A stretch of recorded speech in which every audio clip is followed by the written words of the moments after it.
Good afternoon. Good afternoon and blessings. I'm so glad for this day. Feel real blessed, you know. My thank to God for the opportunity to spread knowledge, lest we perish for lack of it, right? But be encouraged, you know, to quote the late Dr. Martin Luther King, truth crushed to the earth will rise again. That's right. We're trying to make it happen here at the podcast. And I thank my crew, producers Lula and Sheila, and my advisor Juanita, my promo crew, Elijah and Halim, and my engineer Norm the Storm, for providing me the space. And, of course, the eminent, I think it is. I can't even say it. But King, King Terry Benjamin, welcome. Of course, you know me. I'm Ruby Williams Shivers, your unapologetic amateur, still looking for the experts in Africanism. And I won't even go into that right now because I don't have to tell you by now what that means. That means that we have to know thoroughly how to get us from where we have been over 200 years to where we need to be. And I don't have to tell you either that we are a nation in serious trouble. Don't know who will be governing us after November, but I have some advice for the Democrats. Let me just tell you, I feel obliged to take a few minutes, just a few minutes, to indulge you in what approach the Biden administration should use for their campaign, particularly as it has to do with the debate coming up this Thursday. Yes, Thursday. Between the president and this 34 times indicted criminal.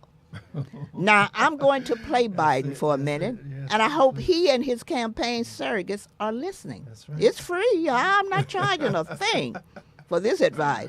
But I think you may need to use a different approach, That's right. more real, like from the hood, or better still, from Representative Jasmine Crockett. You know, the sister who eloquently, hood-like, ordained the phrase, bleach blonde, etc., etc. Sometimes you just got to come with it. You know? Now, President Biden, you should look directly in the camera and say the words, I am your president.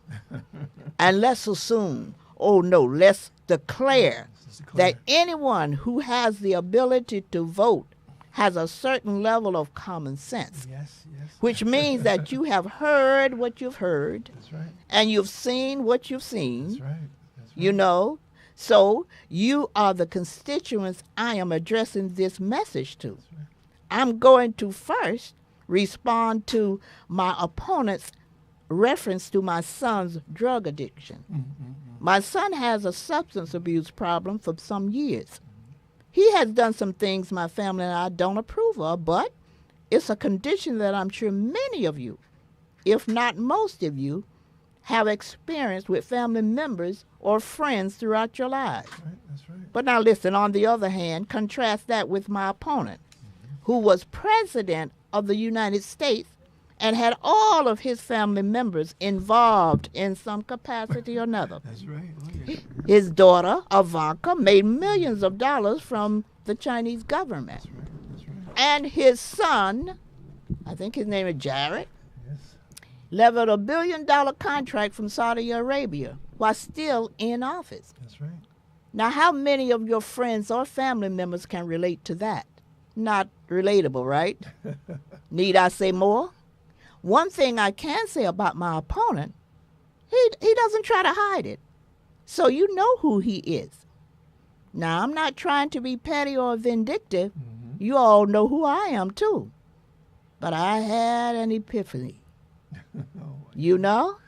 That means I had an awakening. Yes. I'm old. It comes. I am old, but wise as all get up. That's right. Which tells me that all of you, my fellow citizens, know who Donald Trump is, not just another Republican, but a declared autocrat. Declared he will be a dictator on day one. That's right. And revenge is his objective. He said it. And if that's all you are looking forward to, my telling you what I plan to do for you and generations beyond us will fall on deaf ears. That's right. You have already made up your mind. Now, this country does not allow some people to vote who have records. That's right. And this man is running for president and doing well, according to the polls. I will not dignify it further. My goodness. If you don't believe him, and he declared himself already, what can I say about him that will make you believe me about him? No, I'm old. Thus don't have time for the foolishness. My goodness. What time I have left will be spent on working for those who are in need of basic care, and I think I have done that well, Yes, yes. and I will continue to do that well. Now, so may God bless you all. See, now that's my free No, that's advice what, no, to that's the way Biden. it should go. That's my free Yeah, advice to the yeah, Democrats. yeah, I ain't charging you nothing. I just had to say that. That's what you should be Pay saying. attention. Come with Pay it. attention. Let's don't fool around. We are We still can't those. afford it. We Can't afford to fool it around. Call it like it You is. got to. You got to. Call it like it These is. some It. serious times here. you know. Serious time. But we're still not celebrating Father's Day, and I'm going to salute the men in my family again, starting with my dad, Kerry McCoy Williams. My dad was born 1884. If we could put the sheet up there, Norm. 20 years out of slavery. 1885 he was born. Okay. My family salute him Mm-hmm. in 1963 we did. 1983, 63. Listen. 1983 we That's the program. established a memorial. There You it see is. the picture there on the, no, that's not the one. A memorial, Kerry Williams Memorial Fund. Mhm. We established that fund to accommodate the young folks in my hometown of Lake Butler, Florida, who graduated from high school, and we gave some scholarships. It was a 10-year run, and then after that, it ceased. But that's what it was. And my family saluted him in 1983, establishing a scholarship fund, as I said. Mhm. And my father has 7 sons: Kerry, Haywood, Eugene, Clarence, Bland, John, and Floyd. Okay, I had 3 sons. My husband, Lloyd, who was the father of my 3 sons, was proud of his 3 sons, Lloyd Jr., Walter Doyer, and my deceased son, Bland Capiz, ancestral son. I have 4 grandsons: Suni Shamir, Sharon Samari, Askia Capiz, and Shadia Shaka. I have 3 great-grands: Elijah, CJ, and Eli, and 1 great-great-grand, Yoshawn. Okay. So I am blessed beyond measures. And today, my guest is a father who is the epitome of what, quote, black fatherhood is about. Now, my co-host will introduce him, and we're going to have a few questions for him. A few questions, huh? Yes. Okay. First of all, I just want to say thank you for tuning into the show. It's a very special show. And I'm not going to spend a whole lot of time introducing this brother because He's been here before. he's been remember? here before. Mhm. But what I'm going to do, I'm going to go to the back of his book, and I'm just going to use that as an introduction, and we get right into the program. And it says here, Bill Davis, affectionately known or called Brother Black, is a native New Yorker who was raised and educated in Plainfield. He's graduated Rutgers University with a major in Africana Studies and received his master's in education. Bill has dedicated his life to work for justice and equality for African Americans and people of color. And he is also the author of this book, Baba and the Crew. And I think this is the perfect introduction to our guest because this book will help you understand why he is so important to me and those who know him, because he's an example of black fatherhood going the Afrocentric way. And I think at this particular point, because so many things going on in this world, that's the only way to go, especially for black people. It has to be Afrocentric. And so without further ado, I introduce you to Brother Bill Davis Jr., also known as Brother Black. That's Hey, how you doing, my brother? I'm doing very well. Thank you for that very gracious introduction. I certainly appreciate it, an opportunity to have this conversation. Yeah, and it's interesting because the last time that we spoke, we were like sort of not in the same room, but that program and in this particular book has really had an impact on me, and I don't think I have enough time to explain, but I want to get into maybe a sort of a update.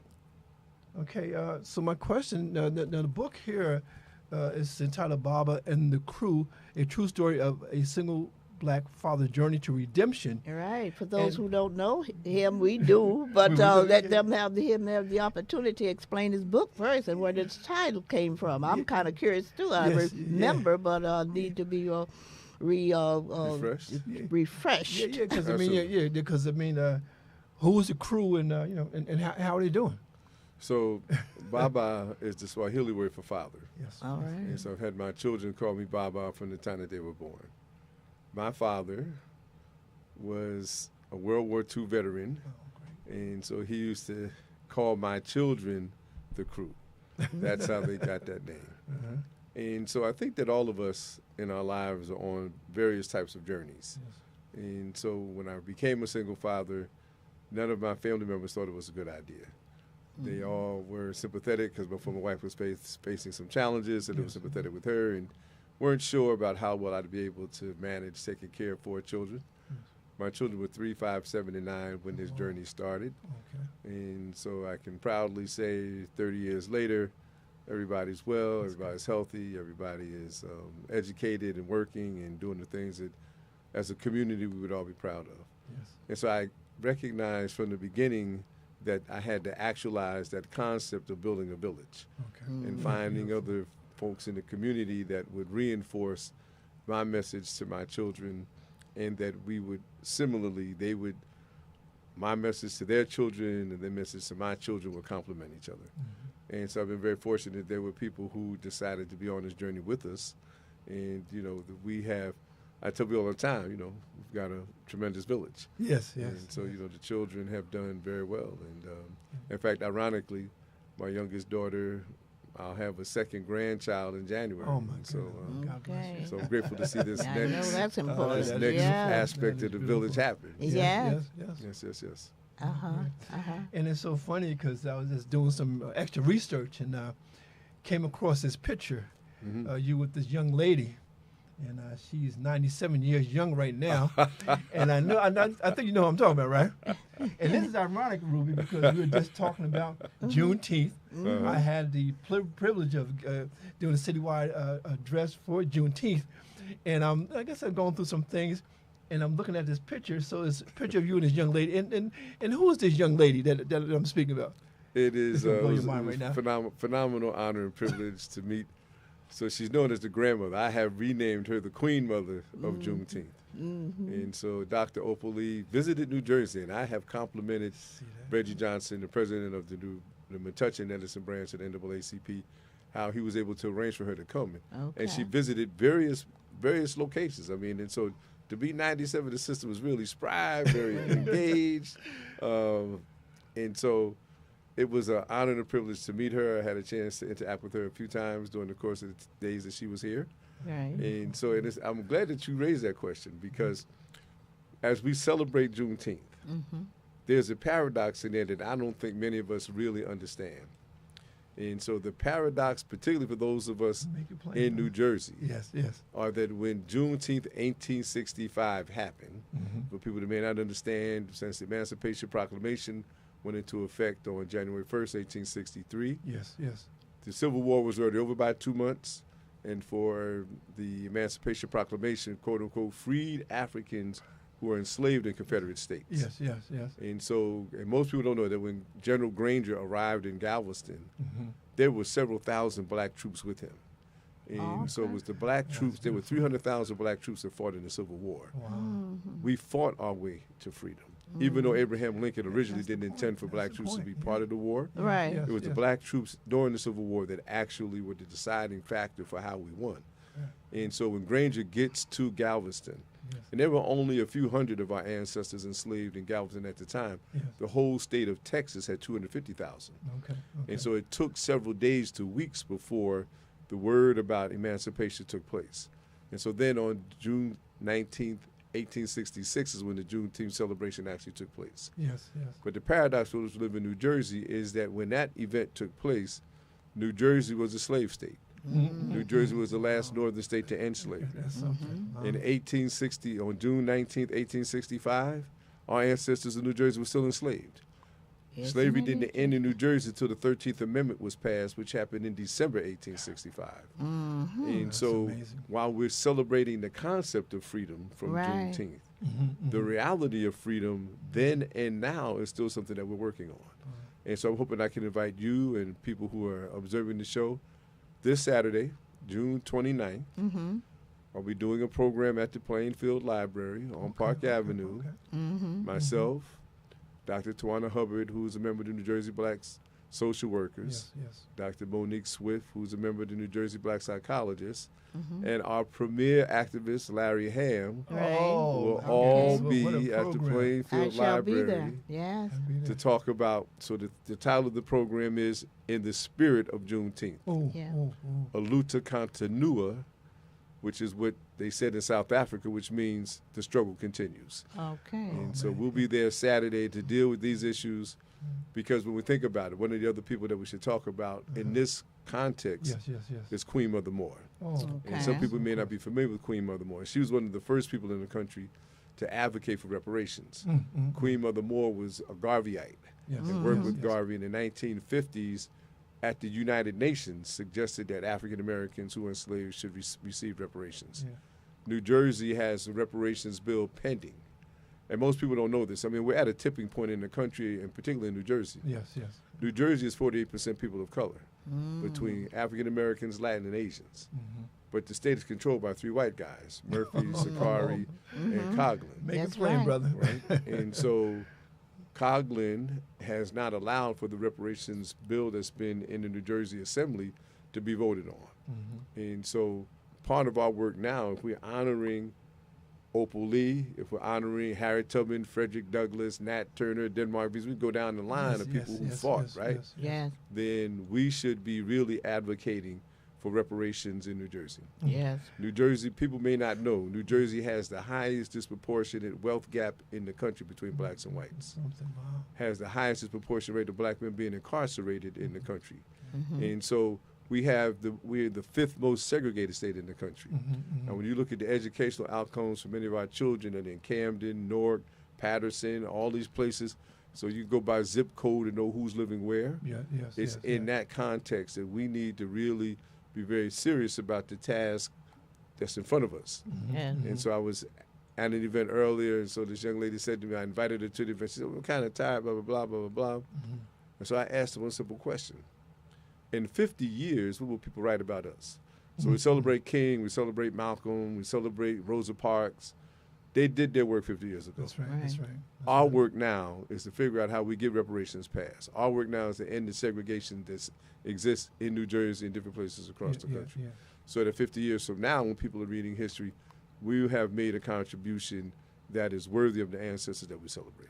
And what time is that program on Saturday? Saturday, June 29th from 12 to 2 Okay. in the Plainfield Public Library. Thank you so much. Yeah, you were correct. Reparation is the key. Because once we get reparation, if we ever get reparation, that will solve and resolve a lot of stuff that's going on in terms of taking away affirmative action and all that kind of stuff. We wouldn't need it if we had reparation. But reparation is the key to what we need, and until we establish what we're trying to do here, I call it an amateur looking for experts in Africanism. That means that we got to become conscious that we are uniquely different from any other person, quote, slavery, through slavery, because ours was not slavery. Ours was something different, Malfa, or whatever you want to call it, genocide, which would put us in a category of no debate. We need reparation. But see, we get confused now that we are considered, we have people allowing our situation to be considered along with other folks' situation, and then none of us get. Well, some of them do, because there are folks who have gotten reparation Yeah. based on their experience. Yes.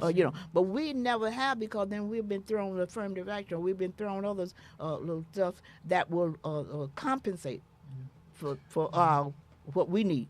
It does not compensate, but once we establish that we are uniquely different, which would require us to be dealt with differently, give us reparation. Don't give us that other stuff you're talking about. Reparation will be what we need to at least compensate for what has happened to us over the 200 years. Never mind the last 200, but the first 200 years of stripping us of everything that is humanely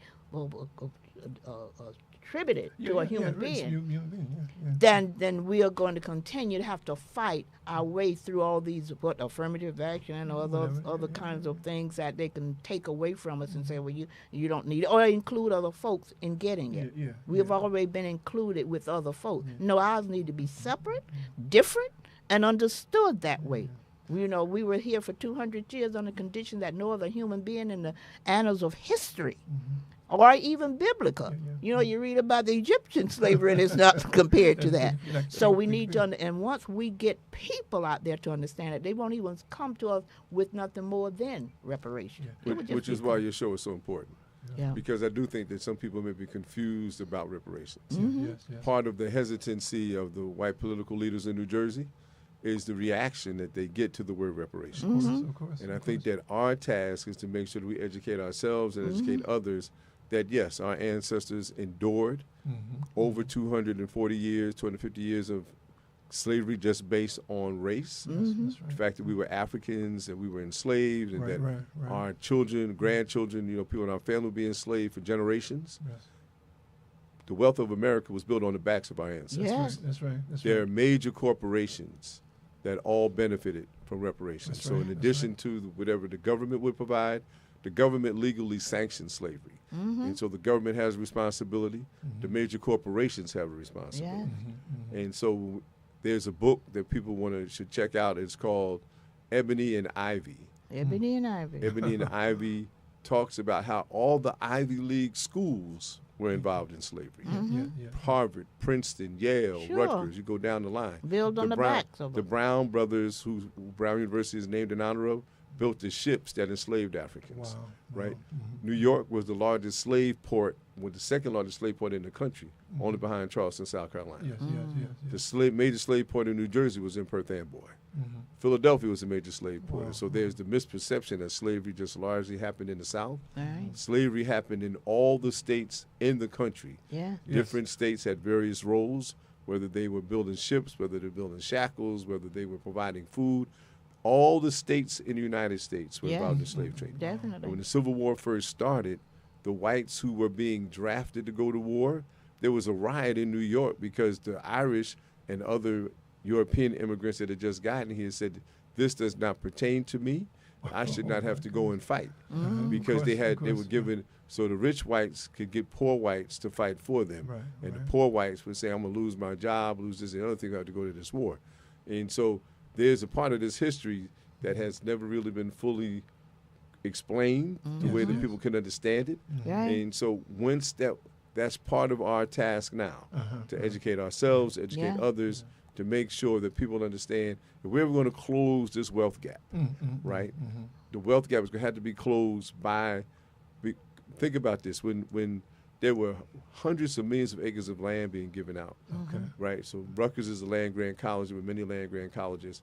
And so when we think about how white people got millions of acres of land for free. For free. The whole West, Midwest was right.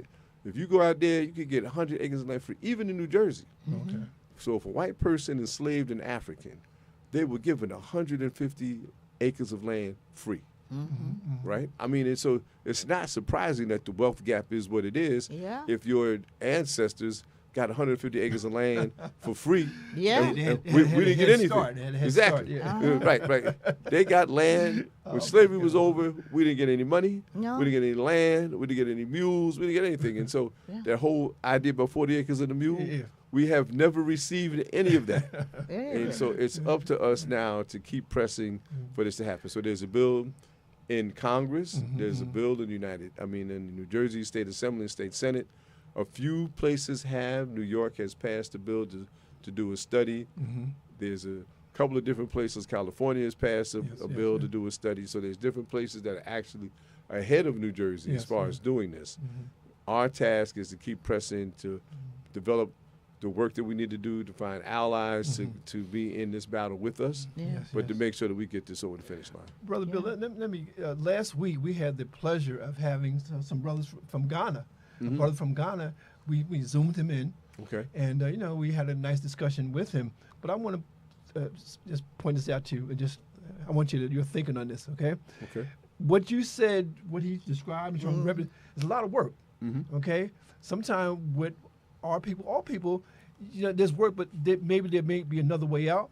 Now, we know that Brother Stevie Wonder has dual citizenship. Is that a way out for us or no? What's your thought on that? I love Stevie Wonder. Stevie Wonder's my all-time favorite artist. Aside from how talented he is musically, his politics are incredible. Yeah. Right? And so I appreciate the fact that Stevie has dual citizenship. If Trump get back in, we might all need dual citizenship. We all need that. I Right? got my chicken ready already. We will have to do a Harriet Tubman Day to get over the Canadian border, right? But it's okay with dual citizenship. But is that a solution, though? No, it's not. And so most people don't know this. When Frederick Douglass was in slavery, when the slave master's wife was teaching her children, Frederick Douglass was learning. That's right.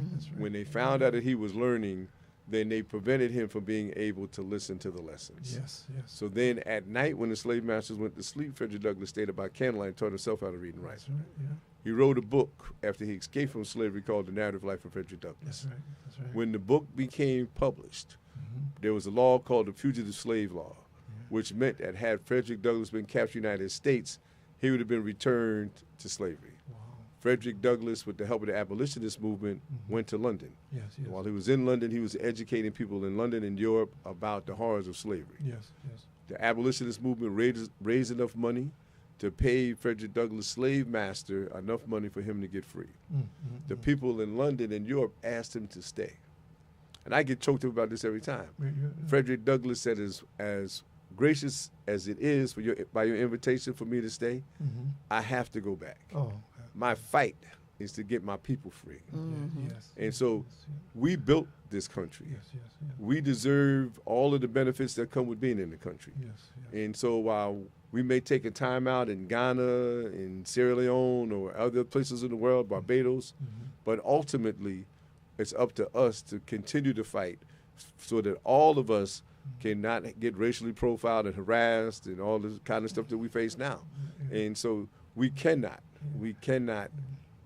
all of us leave and then think that somehow it's going to change. It's not going to happen. It's But only Brother going to happen when Bill, we fight. unless I'm mistaken, my understanding of dual citizenship would not be for that reason. I'm not sure what Stevie Wonder, you keep up with him. I haven't kept up with him recently.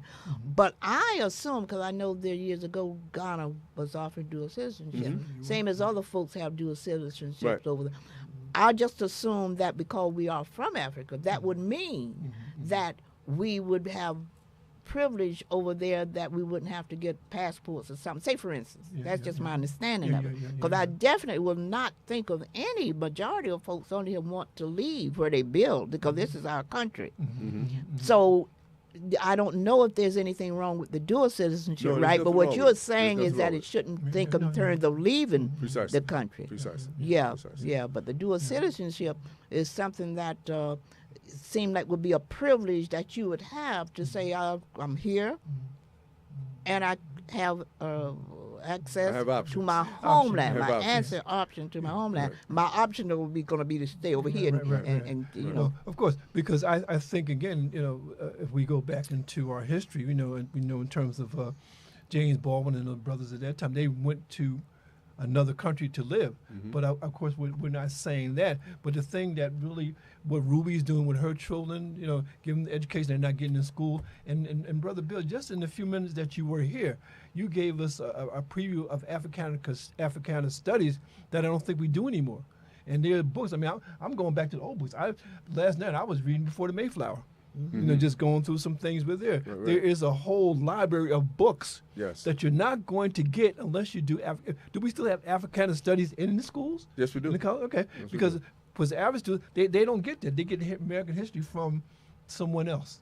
Ironically, it's just the paradox of being in New Jersey. So I have friends that live in Florida and other places where they have book bans, have banned Africana Yes. studies and DEI, affirmative Of course, action, all this kind of stuff. Yes. And so while New Jersey is definitely slow rolling on the reparations part, we don't have book bans. Africana studies is not, DEI is not being banned. I mean, so there are some, it's just the paradox of New Jersey, right? Yes, So yeah, in some yeah. sense it's okay. In other senses, we've got more work to do. Yeah. But, you know, one of my partners who lives in Florida said, you should move down here. Bro, listen, I teach Africana studies, right? I'm not trying to have my book banned. Right. Right? That's right, that's so, right. so, you know, we need to be clear about the consequences of where we are. Yeah. And so, you know, and I'm hoping the same way, I mean, the challenge that we face is how do we organize locally and nationally, Right. Yes, right? yes. How do we organize enough people in New Jersey to move the agenda forward that we need to move here? Yeah. How do we organize enough people in Florida and Georgia and different places across the country that have banned books and DEI and all that kind of stuff, so that then, but then ultimately the local needs to plug into a national effort. Yeah. We Okay. can I plug like that. people Yeah, in I love locally that. and nationally. We can actually, and some of the corporations who are supporting this stuff, right? So, you know, the College Board, when and how some of this started was the College Board was introducing an AP Africana Studies course.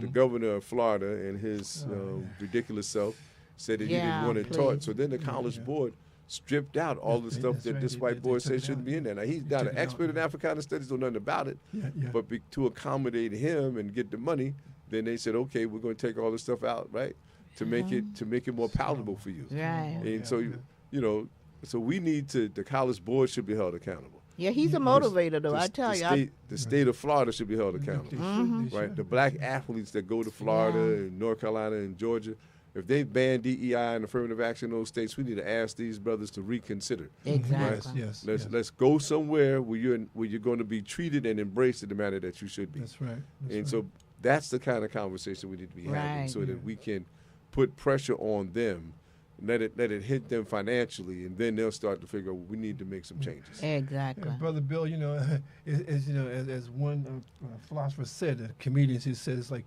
deja vu all over again. I thought we got past this. I thought we fought this battle, but did. now it's coming back, and I think it's coming back stronger. And it seems to me, I know I retired. No, not too recently, but in 1969, 2000, I retired. But the point that I'm making is that when I was there, you know, the books were not being taught, the books were not being offered to the students. You know, they really had a idea of history that was not really true, and then there was not enough people pushing it. But but talking with you, I think that the struggle is on again, and It we is. have to It be is. even Well, stronger now and more It is. strategic. I Yeah, think. You know? well, that's It the is. idea behind it. They look over time, and my mother used to say they're thinking and how to control us while we're sleeping. Yeah, they But- did the long game. you Yeah, know? the long game. But one of the ways I talk about that governor in Florida, I sent him a letter. I thanked him. I said, "You're a motivator. You motivated me. I'm a thinker." I said, "When you did that, then I created a homeschooling for my kids from the 8 or 9 of them, and I'm encouraging black folks across the country, and I know a lot of us are doing it, homeschooling. But if you think about it more seriously, we've always had to do that. What they took from us, we had to replenish or put back. Yeah. So what I have done, my crew here and we established a little homeschooling for our little nephews and my little grands. And about 9 of us come. We meet weekly, 1 hour a week, and we just teach black history. We teach African history. Yes, Nothing else, math or whatever. We let them stay that in the school, but just our history. So when they go out amongst folks like Governor DeSantis whoever or they- other they- crazies, Had to they address will it. know how to think and feel that there's a truth, Right. not another truth. That's not a truth. There's a truth to what they are, and the truth are that we are we are the first. You know, from what I know, from what I read, when God made human, He made us. So from us, to get to where we are now. It has to be a reason. Has to be. One of the reasons I keep emphasizing we need experts in Africanism, not just experts, a lot of experts.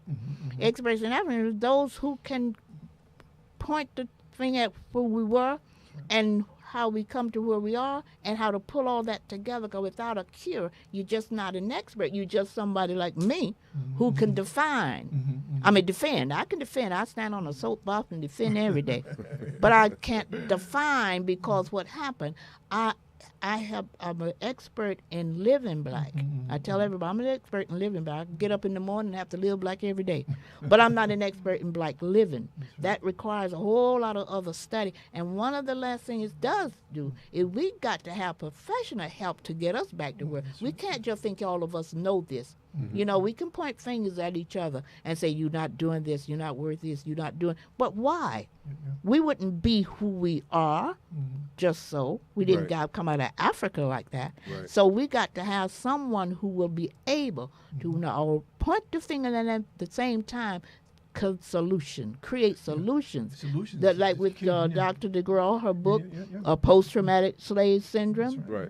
And Dr. Chris Wilson. That's right. We have More the so now. experts out there. You, tell me, you know what you're talking about, and know how to get us back to who we need to be with the reparation bit and all that. Right. Those are the folks we need to be concentrated on. So at least we think our situation is just like anyone else. That's right. Ours is special as that. I use the analogy of the virus.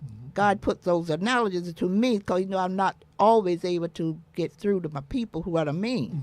So I think about the virus. When that virus came through, it was different from the flu or other viruses that we've had. It was so uniquely different that we knew right away we needed someone who has studied virology or epidemiology or whatever the science was.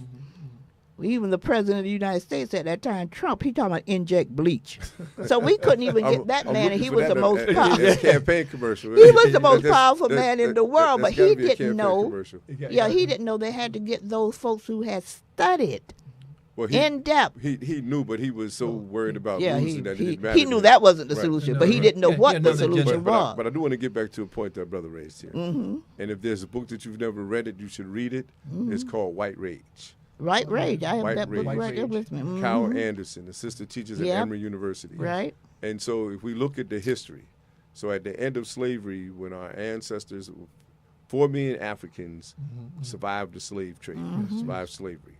And at the end of that, we didn't get any money in the land or anything, right? So then the period of Reconstruction took place from 1865 to 1871. Yes. And in that time period, we had 7 black congressmen elected. The whole public school thing came from our sisters and brothers. One of the first things we did was set up educational circumstances for our children, right? Because we understood the value of education. Yeah. And then when Rutherford B. Hayes got elected, then what Hayes did was take the troops out of the South that were protecting us from the white races. Yeah. And so then that was called the Redeemer period when white folks came back in.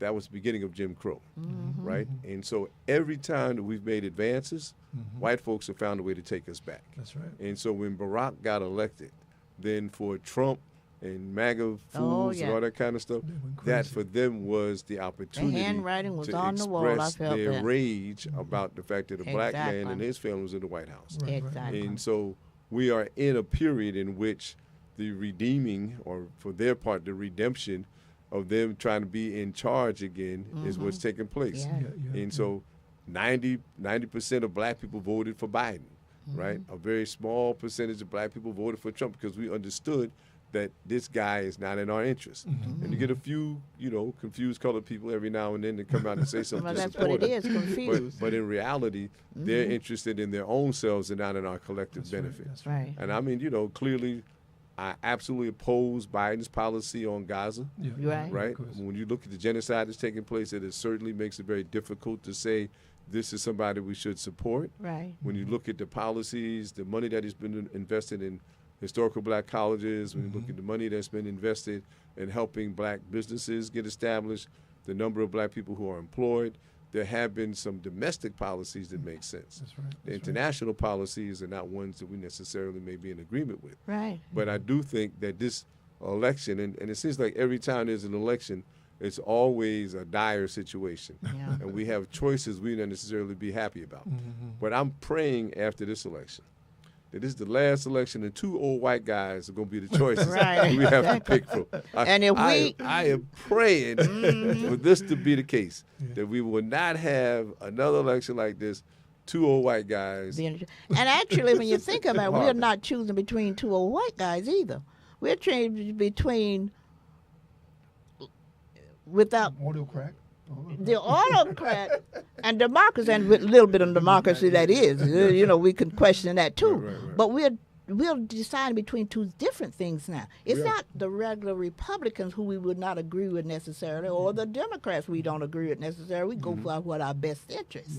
And we always have done that as African people, go for the best interest. But even having said that, you don't even have that now. You have 2 different sets of Ideologies, right? ideologies that will destroy. One will destroy you, and one might allow you to live on a little bit longer so you can decide what to do about it. Right. But That's with beautiful, the way you you know, put that. I with, like with that. Yeah, Trump, that's nice there's you no put that in. question. You know, he is not even the Just gonna typical shut it down. Republican. You know, He's not so Republican. he's not. So it's just interesting. He's very blunt about who he is. He's very forward. He's not lying. It's not like he said, well, he's, you know, we don't kind of know who. He says it very clearly. So if he says it very clearly and we still don't know who we're going to vote for, that says a lot about us, and about us is that we have been damaged. My friend of mine says it's not brainwashing anymore, it's brain I agree dirty. and disagree. I think that we know, but we've heard for so many times that this person is absolutely horrible. We've heard that numerous times. And so we had a high point when Barack was elected. It's the most people ever most black people ever voted in '08 when Barack got elected, right? And so the reality for people is that was when the financial crisis was happening. That's when they were foreclosing on houses. And so you look at the reality that people were living at the time, then it was like, well, yeah, I'm hearing this. I'm glad the brother's in there, but they still took my house. Right. I'm still catching hell, right? I mean, so for reality, I just think that people are that, well, whatever the benefit is that's supposed to come to me has not reached me yet. Right. And so I'm tired of voting on the idea. So the same thing I was saying to you about at the beginning of this, the idea of freedom, the idea of political benefit versus the reality of what I see every day. And so the reality with too many black people are seeing is that, you know, it doesn't really seem to matter who's in the White House, because ultimately the policies, the realities that I'm living. Now, I agree with you. Trump is an existential threat to the whole process, right? If he gets in there, he ain't planning to leave, right? So it's no, then we're going to have to get, you know, it's the no Marines to either go or. and In take him this out, right? situation, I make the point about slavery. When the white man was lynching you down the road and burning your mom at the stake, and you still in slavery, but this one is not doing it, there's no choice. I mean, I can see there is no choice you got to make no except choice that between you. Trump and Biden. I think Right. that the challenge is trying to motivate black people to go to the polls to vote. Yeah. So I don't think it's a question about black people voting for Trump. I think it's a question of whether black people will be motivated to go To vote go for to Biden. the poll, That's- and they have to know and use the analogy I've just used. If you want to go as far back as that, maybe a lot of them don't even know how to go back that far. But if you're looking at we are black folks who've been enslaved, so we know what the 2 slave masters parody is. Right. You're one who's lynching people every day, and you're one who's not. You still may be beating me and working me, That's right. That's right. but at least I have my common sense tell me I'd rather try to fight my way out of that situation than to know I can't fight it out of this one. Trump is making it clear. He's not Abundantly like clear. Bush and the rest of them. Abundantly clear. He's making it clear I'm a different cat from any of those guys. I am someone who will get revenge from you the day I walk into that office, and I'm gonna send all you all back to 100 years that you that come would out. push you back, You know, yeah. those kinds of certainties that he made very clear. It's no game with him. He's very clear what he's going to do. So if you're hearing that and you still can't compute who you will go with, I mean, you may be looking for love in all the wrong places. But Ain't reality, nobody I think loving I you. think there's another dimension to this, and that is that a lot of people are not listening to the news. And a lot of people get their news from TikTok, getting it from other sources that may not necessarily be completely accurate. And so I think that the question is, how well informed are people about some of these issues, and whether or not, they see what. So there's a station. I'm curious if either of you listen to the station. It's WIIFM. You listen to WIIFM? No, No, I Sure you do. It's What's in It for Me. Okay. I like that. You can use that. You can use Yeah, I'm that. gonna use that. Okay, And what's so- in it and for so- me? and First, Yeah. I'm gonna use. I'm gonna say, Brother Bill says, but, and then after a while, I always say, that's how it works out. Thank you, brother. That's how the average person is looking at all political participation. Wow. What's in it for me? What's in it for And me? how am I going to benefit from this? But see, we're And not so- the average person. We are I so understand, different. But all I'm saying is that the average, particularly how Biden won the last election, where young people voted in larger numbers than anybody anticipated. That's how he won. His policy on Gaza, young people are the most turned off by his Right, policy on right. Gaza, as they should be. Yeah, they should And so when you look at all the protests on the campuses across the country to try to end this genocide that's taking place right, Right. now, Yes. then so he is losing a significant part of his base, Yeah. right? And so it's going to be up to him to make a decision that, because Netanyahu has made it really clear, he don't give a damn Oh, about he Biden. does. I'm going to do this because Netanyahu and Trump both face the same thing. That's Okay. When Both Netanyahu from- comes out of office, his ass can go to jail.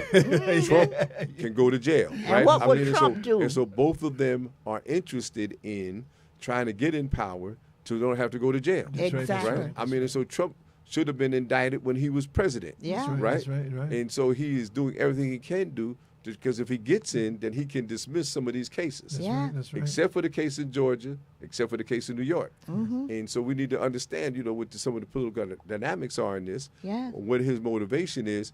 But the white boys that have money, the billionaires, including Elon Musk, anybody that's buying Teslas and supporting Elon Musk need to seriously reconsider how they spend their money. Right. Right?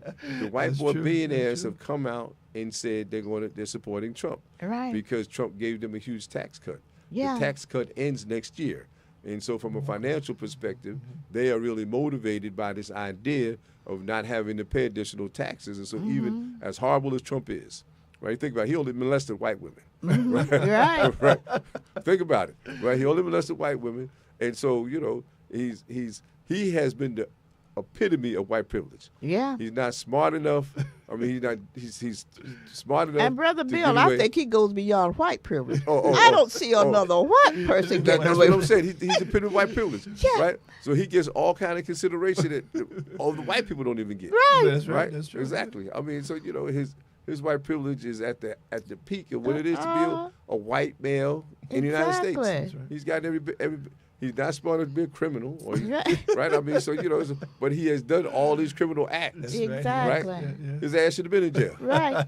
And what will happen as you talk about the issue over there in Israel, the particular majority of us black know what that's about, and we don't like it. Right. But what did Trump say he would do to the Palestinians and over other folks like that if he got in? Oh, It clear. will be even worse than Oh, what's absolutely, about. So I'm absolutely. saying that we have to look at situation from the vantage point. Not that we're grabbing onto Biden because we think Biden going to do so much for us. But we got another creature out here, who's showing us, without, he's not hesitating and not trying to, do it undercover. Very clear, very plain what he intends to do with this country. So we're fighting like tooth and nail, trying to stay above water. But he's telling you very clearly, you're going to put you down under the water That's right. that you won't ever see your way up again. So I'm saying I understand all their concern, and I understand why they're not understanding it. If I didn't, I wouldn't have unapologetic amateur looking for experts in Africanism. right, We have been so damaged, seriously, that what we got to come out from under going to take more than just us looking at a Biden or Trump to get us there. We're going to need our people. As I said before, we're going to need three different types of people. Faith-based people, historians, that know our history, and psychologists. Those three together going to have to come together and create systems around trying to get us back from where we have been, being stripped. See, slavery, the two things different with us than any other type of slavery was the stripping, and the abuse. Right. So those two things got us in a different category than any other folks who said they were enslaved. So we got to have our people who know those things that will be able to get us to and create a system, a vaccine, if you will, Right. Right. to get us back Yeah. to where we were when they brought us over here, because they didn't bring us over here as slaves. We were not slaves. Right. We were kings, queens, and other royalties and people of means and know what we knew, because we wouldn't have built this place for them if they hadn't, we've just been just regular people. Yeah. Right. They knew who they were bringing over, Mhm. and they knew what they had to do to dehumanize us and Yes. all that other stuff that got us where we are today. So it's not our fault. Two things I have in my book, two words. I said excuse and explanation. Let's be careful with those words. We can never use excuse with us. It's an explanation.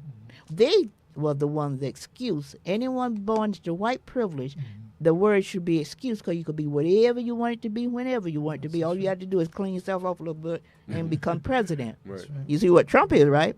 But explanation is us. When we are not where we are for whatever reason, I don't care what you say, let's never use an excuse for us. Let's say explanation. It's an explanation that we have not even delved into yet. We have not studied yet, So I'm just so pleased. Or let me let me recognize some of my good folks who listening in on it. Dina Robinson, good evening, family. I'm watching. Good. Juanita, Lula, Chaplain Gina Davis, Norman. Okay, I'm so glad. Robert Cabbage Stalk, Lloyd Shivers. I am so glad. Danielle. Oh, it just pleases my soul when I see you all watching in Jabbar. Rashida. We will not perish for lack of knowledge, because we're going to try to bring knowledge here. When I say that, I mean true knowledge, because there's a whole lot of knowledge out there. But there's a whole lot of knowledge that's nothing. It's just knowledge. But we say true knowledge. So that's why I'm always so encouraged when I think about the late Dr. Martin Luther King, who says, truth crushed to the earth will rise again. That's right. And we're going to believe that. Okay. Yeah. And also, we were looking at some of the people calling in, and one of the questions was, is this book still available? Can they still get this book? Yes, it is. Yeah, Because everybody's interested this in is that. a book that this is one of these books where you can't lend to anybody else. Because you lend it to them and you're not going to get it back. Tell us why you got the book is about and how you will begin to write that book. So, Are you writing other books? in fact, I'm trying to convince my children to do the sequel. Oh, Okay. that would be lovely. I want the children, Lovely. my crew, to do what were the lessons learned, Yes. and how they applied them. And so I wrote the book during the pandemic. Okay. And I had a book coach help me, to get through all the different aspects of putting it together. Mm-hmm. But, my children and I used to go to a lot of different events. My children were always with me. So people consistently said to me, you should write a book about this experience. Right. And given the negative characterizations of black men, particularly black fathers, then I said, well, I should in some way add or lend my voice to try to change this perspective. And so I'm writing the book, and hopefully people have read it. Now that you mentioned it, I guess I should bring some books on Saturday, so some people come on Please. Saturday. Yeah, you should. I'll have some books on Saturday. I can sign the book to whoever it is that's interested. The book is available on Amazon if people want to go on Amazon and find it. And I am incredibly grateful for the fact that I was able to write it. There are people who have read it, people who have commented that, there are lessons in it that they've learned from it. Yes. And I do important think book. that, the strengthening our families. And so we're going to congratulate That's it. you on Thank you. what you're doing with your children and grandchildren about how to make sure that they're understanding who they are and their self-esteem. Those are some of the challenges that we all face. Right. And how not to buy into the negative stereotypes that are commonly depicted about us, and to be clear about who we are, Yeah. the accomplishments that we've made, and that we've endured through something that no one else in history has ever had to endure. Right. And that when we recognize that, the shoulders that we're standing on, the people that we celebrate, the victories that we've had, the work that we still have to do, Yes. then I think that it makes it easy for us to make a decision that, we are we are the leaders we've been looking for. It's just time for us to embrace Beautiful. that, to come together collectively, Right. to do that collective work that they talk about in Kwanzaa. You know, we have Yes, collective yes. work responsibility, That's right. and then to build. And so with the three groups, the educators, the faith-based, and the psychologists, the other thing that I would suggest that we do is have someone that's very proficient with finances. So, Right. so that when we get our reparations, Mhm. we don't give it back. Like that so-called stimulus check. Exactly. Well, that's what part of this group will, that they will carve out all those things that we need or need not to do. See, that's Right. why the group there. But we got to build some businesses. I mean, Right, so uh-huh. there's not enough. Only 2 cents. Black people only spend 2 cents of every dollar to Yeah. black-owned business. Oh, man. And you know that's not And so if we could go from 2 cents to 20 cents, right. we could hire many more black people that ask white people for anything. Right. That's Right. And so it's all about trying to, get out of that mindset the white man's ice is colder. Right. Right, and we don't need to wear name brands Yeah. in order to, have our self-esteem in place and all that kind of stuff. So that's what we have to do. But we do need to find a way to make sure that we can. So we have the right to vote, we have the right to education, we have, if the finances permit, the right to live different places. But what we don't, as a group, have is a very sophisticated understanding about financial literacy. Yeah, well, That's that's important. because we don't have the mechanism available to us like other people who've been damaged, all the things that have been damaged. See, you can't just come out of clear ear me knowing that. I wouldn't know that necessarily. But because I know from whence I come, and I know the mathematicians and the educators from Africa, so I know it's there, but why I don't have it here, see, that's what we got to be serious about. Yes, We can't assume that we're going to know this automatically after 200 years, like I said, of stripping. You can't So assume. we can't assume that. We got to say, we got to stop and say, you know what, until we get somewhere to the point that we have been studied like any other major catastrophe, Right. then that's what we are. My fifth book was going to be Damaged Goods Made in America. Because that's what we are, damaged. We may not want to admit it, we may not see it, but any human being, and we're great people now, but we're not infallible. We can be damaged. And our brains have been damaged to the point that anybody who would vote for Trump now, and that's no slide on nobody, but anybody who would vote for him now, out of any consideration, kind of be a little damaged. So what I'm saying, we Malcolm need used our to say- people to get together and understand that Malcolm too. X used to say, that's a Negro that's out of his mind. But see, we're not out of the mind purposely. We don't want to be out of our mind. We're disproportionate in everything, whether it's finance, whether it's education, whether it's health. We didn't want to do that. We didn't create ourselves around, okay, I'm just going to be the least of everybody. Something tells me that we got to go deeper We have to. and study us from a This- point this- that this any is- of the major But we have to, in catastrophes. addition to studying ourselves, we have to understand the systems that are in place that hold us back. And so for white people who say, my ancestors didn't, I wasn't a slaveholder. But we need white people to understand you have to dismantle the system that holds us back now. That's right. So you may not be able to change anything that happened previously in history, but what you can do is dismantle the system that holds us back now. And when we understand the system, how the system is holding us back now, then, so if you think about it, fortunately, there's, all these cases of white cops killing brothers. But very rare do black cops kill brothers. Right. Right? And so when we figure out how to adjust, when we get control of the apparatus, then we can figure out a way for some of the things to change that we need to change. Right, And right. the better right. that we are able to get control of the apparatus and be able to make the apparatus work in our interests, Right. the easier it is for us to be able to advance. That's a great. Yeah, the analogy is point. great. Yeah. So do you agree, though, brother? We have a few minutes left, and I'm going to ask you this. Do you agree, though, in order for us to even understand any of those dynamics, that we really going to have to be seen about?